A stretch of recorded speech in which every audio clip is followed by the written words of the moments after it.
What's up, guys? Welcome back to another episode of the Community Corner podcast. I'm Arnav. And I'm Nikhil, your co-host, and today we have an exciting topic to explore: the art of storytelling in business and how great narratives can drive success. Yep.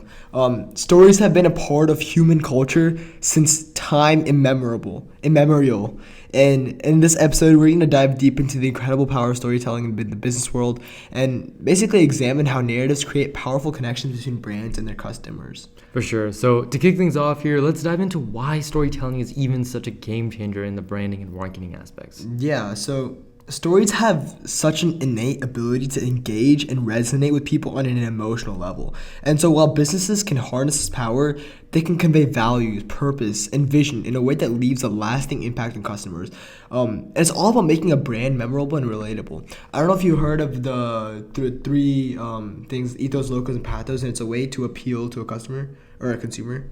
Mm-hmm. So through pathos, technically, the art of storytelling can be fostered and can be used in order to make a brand more memorable. And it connects the brand with certain emotion. And so if that emotion is in a positive way, people will be more inclined to buy, support, whatever with this brand. And I think that's how storytelling is woven throughout business. And even, if it's not just a big business and it's something that you're doing kind of as a freelancing aspect or even as an individual, storytelling is extremely important.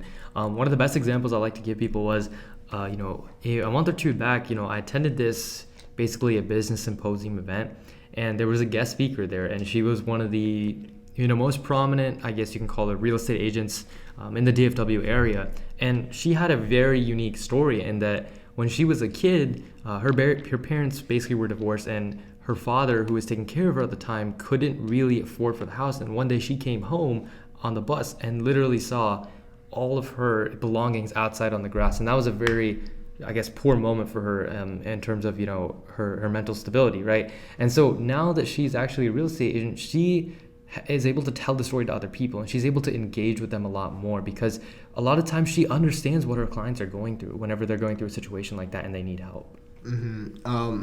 And I guess another compelling example of a business that has left a profound impression through its brand story is Patagonia, right? So when I was researching for this episode, obviously, I found that Patagonia, for those of you who don't know, which is an outdoor clothing company, they don't just sell outdoor gear.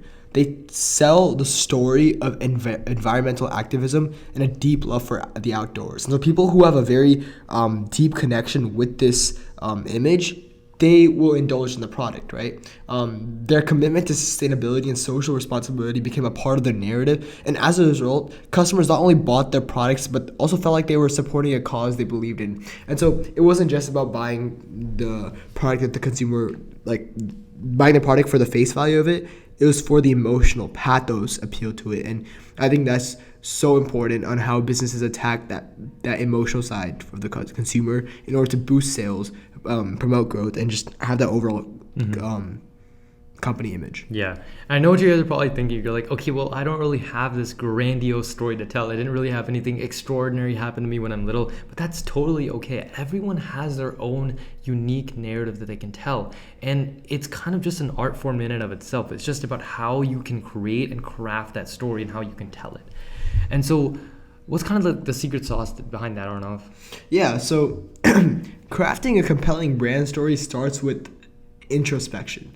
Businesses need to ask themselves what they stand for, what problems they're solving, and why they exist beyond just making a profit. Because those businesses who are only financially inclined, only looking to make money, that's good to some extent, but it'll get them to the millions, but it won't get them to the billions, right? That's the difference between the small companies with short-term growth versus the long-standing companies that have generational wealth, right? And so once they have a clear understanding of their purpose, they can weave it into the narrative that resonates with their target audience. Mm-hmm.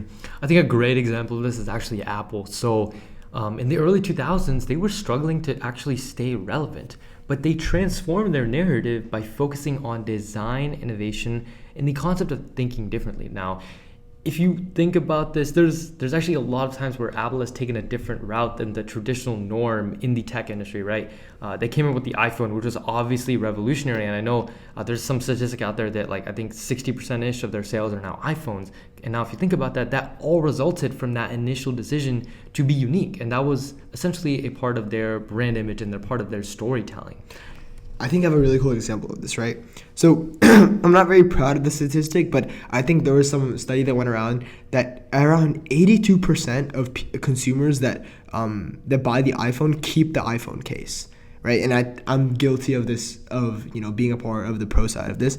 And what makes it so different is iPhone makes a case that is so good it's unthrowable because it's sheer quality, right? Like when you first unwrap an iPhone, you unwrap with the wrapping paper or the seal around it. You lift it up and it slowly gets out of the box, and then it's like a sleek design. So it's crafted with such perfection and such elegance that people feel like they're not only investing in the product, they're investing in the brand, and that they're so indulgent in it that they feel that they are some kind of royalty basically, and they have that appeal to it. Once again, the emotional appeal. And so Apple tries to target that, right? And people and that's how they boost their sales. People think that they're indulging in such a high luxury brand when they're buying a product, that it's so important, and they feel more important that way, even though it's just a normal iPhone.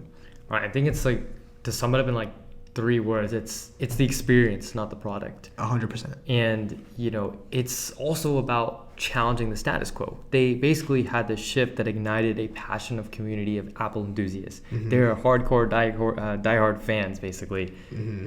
And I guess I'm guilty of this too, to be honest with you guys. So yeah, and these brand stories, like, they actually forge a personal connection with customers. For sure. Like, a well-crafted brand story isn't just one-way communication. It's an invitation to a shared experience. When businesses align their narrative with the values and aspirations of their target audience, it creates a sense of belonging. And that's why, carefully crafting your target audience is so important to create a successful business, because you can't just target a target audience that isn't likely to use your product. You want to target someone that's more likely to use your product, and you're able to connect with them on a deeper basis in more of a two-way connection. And customers see themselves in the story, right? And that's kind of the emotional appeal and connection that fosters loyalty in your business. Exactly. And a pretty good example of this, and I think a lot of people are also a really good example of this, is I have a group of friends, right? They go to Starbucks almost every single day. And I don't think it's a good thing spending that much money on coffee every day, but it's just their thing, right? They have such a deep connection with Starbucks, and it's not just about the coffee, right? You can find the same level of coffee somewhere else, like Dunkin' Donuts or other prominent coffee shops, but they go to Starbucks. It was that idea of a third place, a welcoming space away from home and work. And that Starbucks narrative of a community and coziness resonated with that certain group of friends, and it became their go-to place to relax, connect with friends, and even good to go study. And so that sort of brand image that Starbucks holds also boosts consumer sales. Right? Let's say my friends go and they go to Starbucks just to hang out. Oh, they look at the menu. Oh, I'm gonna go get a croissant real quick. It's $2. They could have gone anywhere to go get the croissant, but they had to go to Starbucks because of that brand image and because of their resonance with that certain place. For sure. I think, again, that kind of comes down to it's the experience and not necessarily the product or the product quality, right? 100%. And so overall, I think what the main takeaway here is that, yeah, you can have the best product in the world. It can really change the world and all that. But if you don't have the proper story to tell, that proper emotional appeal, your business isn't going to get as far as it could have with the emotional appeal. And so it's about forging these emotional bonds and making customers just really feel like they're a part of something bigger. Mm-hmm. I think of that. Thank you so much for joining us today on the Community Corner podcast. We hope this episode has shed light on the profound impact of storytelling in business and how it truly drives success. Remember, the corner is where we all gather, and stories are what bind us together. Until next time, we'll catch you in the next episode. Take care and keep crafting those compelling narratives. Peace. Okay, good.